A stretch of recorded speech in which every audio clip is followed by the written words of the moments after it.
Hello and welcome back to Inquisitor Martyr. Last time we continued on doing intel missions. Drew a blank, that's never fun. But yeah, we were doing intel missions, and we'll do another one. Start using these beam viruses. I got 17, now 16 of them. Gotta get some of those chewed up.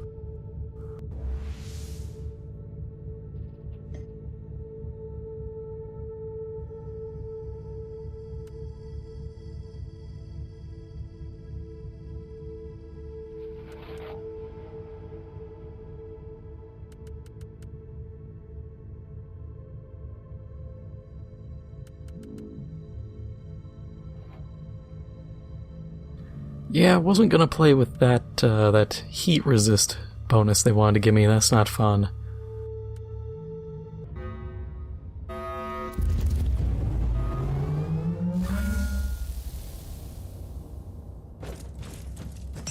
So Xbox had their showcase announcement thing recently. I never remember the name of it.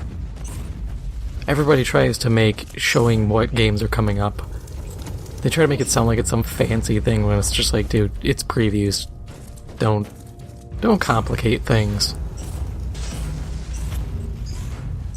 But there was some announcements, and there was info on the new Indiana Jones game made by Machine Games, which, considering their last game I remember was, what was it, Wolfenstein New Blood? Where it's B.J. Blazkowicz's daughters, and they were the most god-awfully written characters on the planet. I don't really have a lot of faith in Machine Games at this point. But they had one thing they said that stood out to me, because I realized I've heard it a ton of times as of late, but they described the indie game as being made with modern audiences in mind, which, having watched Indiana Jones for a very long time and seen the movies, the Young Indiana Jones Adventures show, all of that, they're just gonna make the Nazis not have swastikas. Is that what it's gonna be? Like, that's what I'm guessing. Because every time I hear for modern audiences, it's always the weakest excuses. Which, admittedly, for when it comes to Nazis, I think it's actually bad to remove the swastika, as controversial as that may be to some people. Because people start to not associate that with them. We already see kids now who I've seen a number of videos on this, and some adults, where they get asked, hey, when did World War II happen? And to me, you don't have to give exact dates. You say the 1940s, good enough. Depending on what you really want to consider it, what was it, 1939 to 1944, roughly? But you'll get these younger kids, actually teenagers at this point, and some adults will be like, I don't know, the 1800s? They don't even know what World War II is. So why, outside of Germany, I understand German laws, they prohibit the swastika for weird reasons. But I get prohibiting it there, but everywhere else, I don't even think people would really associate it off rip at this point. I see more people freak out seeing the Maltese cross, going, oh, it's the Iron Cross, and it's like, no, the Maltese cross predates that. You see that on Prussian stuff. Just like the Totenkopf, the Death's Head, that you'd see on SS outfits. That was, and you can find images of it, on Prussian uniforms. But I think people kind of losing this understanding of history is very bad. Going back to the Maltese Cross thing, I've seen people freak out about it related to Warhammer. The Black Templars. I've seen people have the most inane meltdowns screaming, oh, they're Nazis because they have the Iron Cross. And I'm like, no, this predates them by a very large time frame. And you can find these crosses, the Maltese cross, all over Europe. It's like the swastika being the German thing. I can't remember the term off the top of my head for the not bad version of it. Because you can find those. Actually, we got a time limit. I was gonna say I'll look it up at the moment, but I've seen those on, like, schools here in the US. It's a Native American symbol. It's used by Buddhists. It's used by Hindus.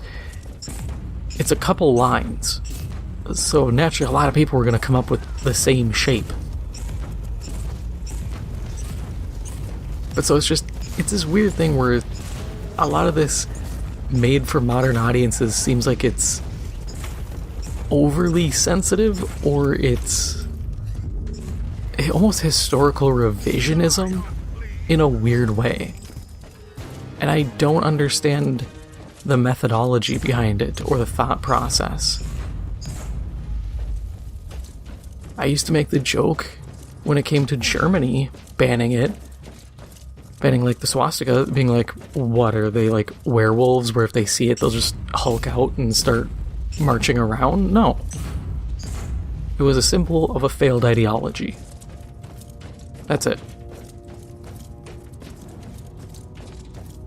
And I think if people were presented with it as such, they'd just acknowledge that. Yeah, it was used by a bunch of dudes who lost a war, who did a lot of bad things.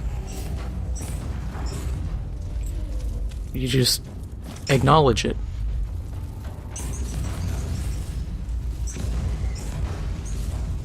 It's better than trying to hide it.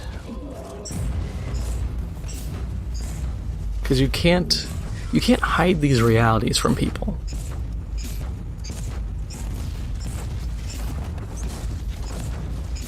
You can't keep people in the dark forever.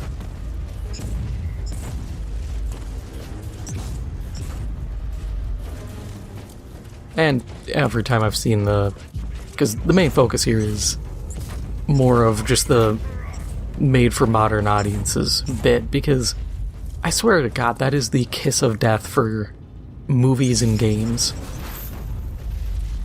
Because every time I've seen that or heard it mentioned, whatever it's tied to does terribly.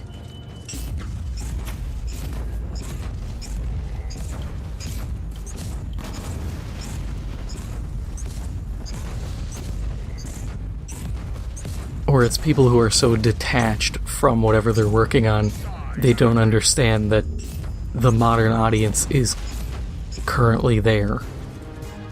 You don't need to do any touching up of it or anything. I always think of Saints Row, their horrendous reboot. I believe they even pulled the modern audiences line out. I know they complained about comedy and have to punch up, don't punch down, blah. Because apparently people don't understand comedy or know how to take a joke.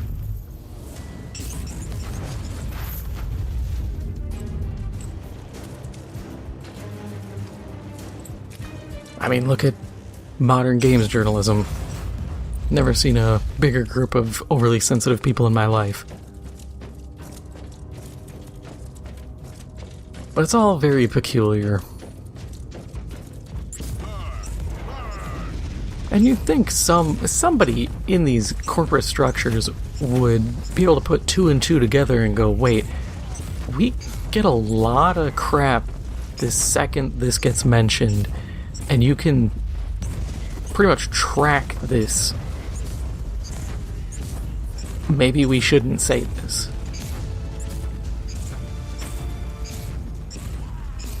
The other thing I could see them doing with Indiana Jones is trying to shift him away, because the original version, the whole thing is like, oh, he's an archaeologist, but he just kind of plunders archaeological sites. If you really want to be pedantic about it, that's what he does. Not to the degree of like Tomb Raider, but Tomb Raider, Lara Croft barely plundered tombs, considering the old game she went to like Atlantis and Area 51. Those old games were strange, but my point being, they're probably going to be like, oh, he was hired by insert organization to go secure this for them. They probably heard him in the movies say, that belongs in a museum, and they're just gonna pin everything on that, hoping and praying that that one line can be the saving grace.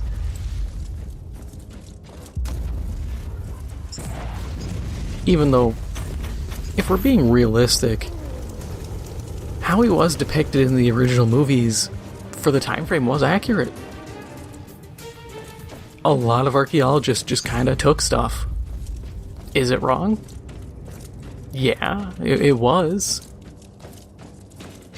But at the same time, some of those regions have been so unstable politically for so long, those objects are actually better off in European museums. It's sad, but that's just kind of the reality of it. Some places are just bad. Some places destroy history.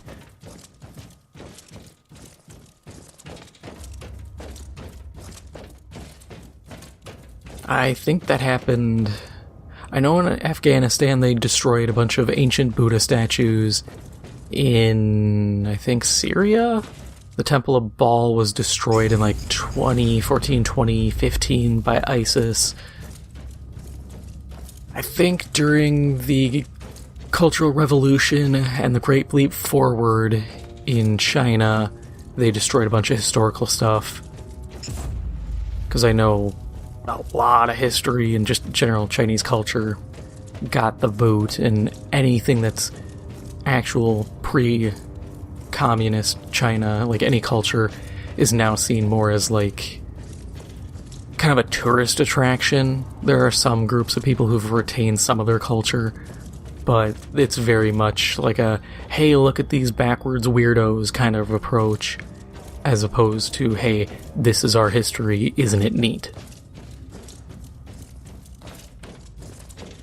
Trying to think what else. Egypt has had some problems off and on. It's a lot of the Middle East.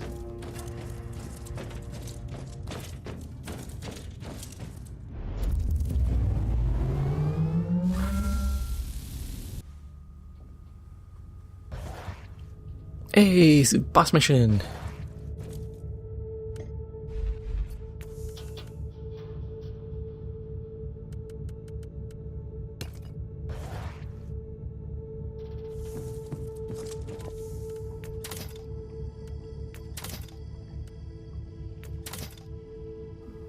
Now let's see what these relics are. That's pretty trash. 4 stat. I mean, it's not bad, but it's only a 4 stat. 4. It's 5, but T-Bolt build. And Berserker tokens. Could have been better, could have been worse.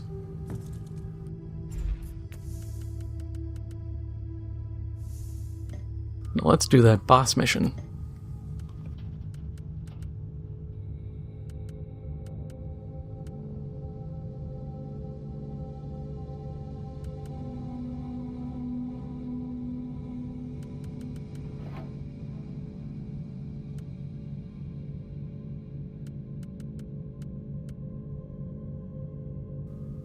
man, nothing to give extra spawns. I was really hoping to be able to leverage that and get a few extra bosses out of this.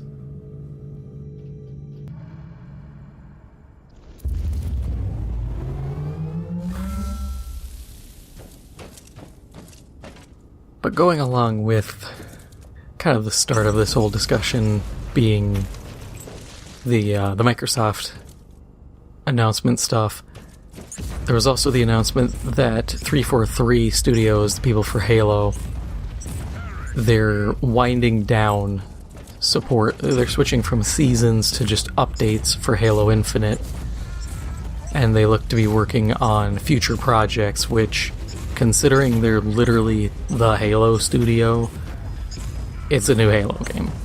Not like they're gonna magically pull out something weird and be like, hey, we're doing Crash Bandicoot. It's kind of like the Coalition. They're literally, at this point, just the Gears of War people. Which, I haven't heard them do anything in a while. So they're either working on something and they're real hush-hush about it, or some people are just cashing checks and, you know, good on them. But with the Halo stuff, man, I get people trying to be optimistic about Halo Infinite. But that game was just butt cheeks. Flat out. When you really look at that game, over the years, they had a horribly fumbled launch. It took them, what, year and a half, 2 years to get Firefight and just basic stuff in. They got a ton of flack for the level progression and all the garbage that they just kept shoehorning in instead of just making a decent start. Took them forever to get Forge in. Now, I understand their next game will hopefully learn from all of this. I pray to God they learn, because, I mean, they can still fail. If they fail, all that'll happen is Xbox will go, don't do it again, maybe swap out some higher ups, usually like a lead or two, and then just say, give it another go, champ. Because if they don't have Halo, they've essentially lost one of their longest running flagship franchises. Actually, at this point, I think it is the longest running flagship franchise for them.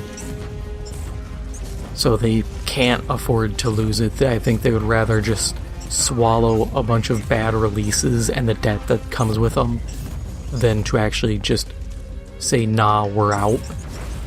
Which I understand. I'm not going to fault Xbox or Microsoft for that. That's completely reasonable. A bit insane, but I get the idea of you need flagships. Every other big thing has failed. Remember Crackdown 3? The last good Crackdown was Crackdown 2, and even then, having played it and beat it, Crackdown 2 still kinda sucked. Where would I have gone with it? No clue.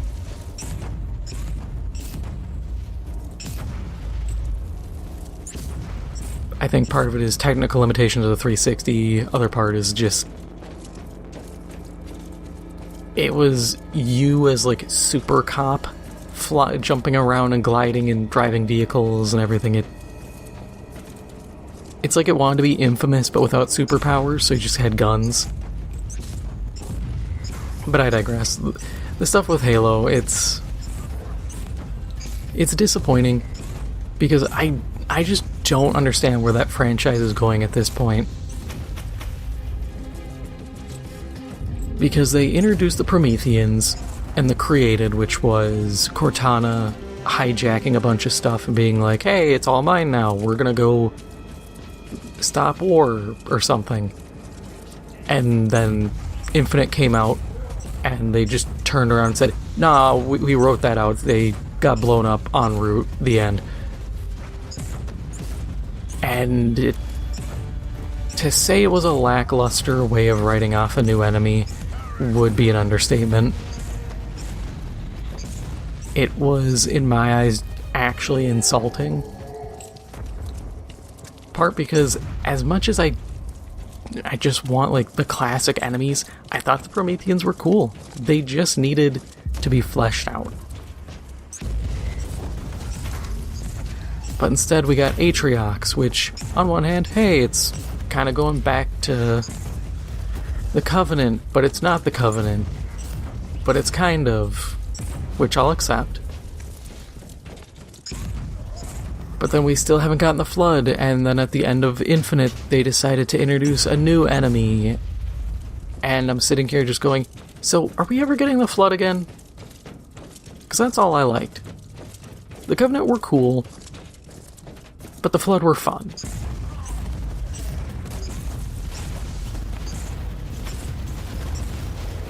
And honestly, I just want some big open world game where I can go into, like, the Flood Zone and just duke it out against a bunch of Flood. And have all these crazy different Flood forms and all this stuff. Which, going with it, I don't get what the plan was with the open world for Infinite. Because it felt like it was missing something. Okay, Thunderhammer, that's the only morality relic. A little bit of a bummer, was kind of hoping for a gun. But whatever. We'll be fine.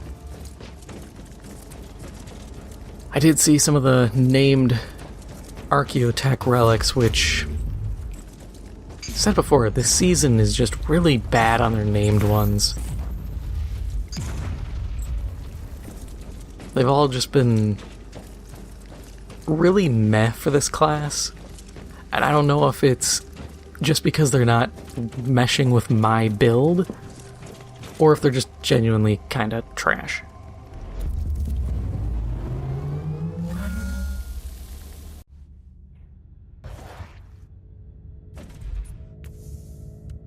Okay, let's see what fun stuff we got. 4-stat. Enraged state, so that's moot. Axe. God, that would be actually incredibly gross. 519% bonus damage for dots applied by skills with at least 3 seconds of cooldown. Too bad. Oh, they actually all apply bleed, so, except for execute. So yeah, you could just pop one of these and get stupid damage.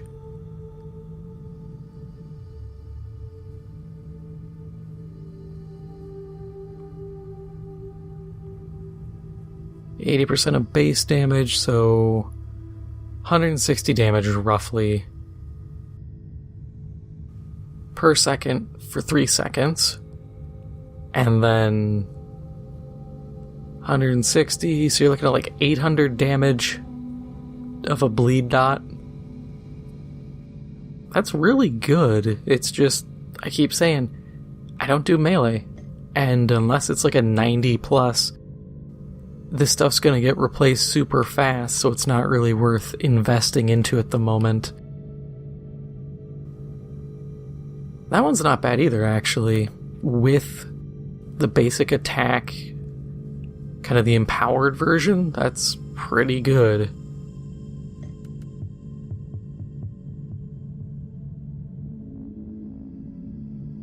That's not a bad Thunderhammer either. Except for the bonus to next attack on deflect, it's a little meh. And that seal is pointless. See, if I could replace that deflect with like the shield drain or life drain from this power hammer, we'd be set.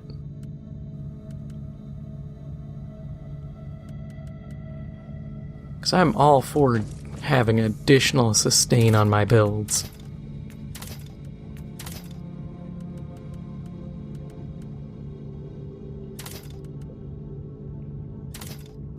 Because in the end, there's no such thing as too much sustain.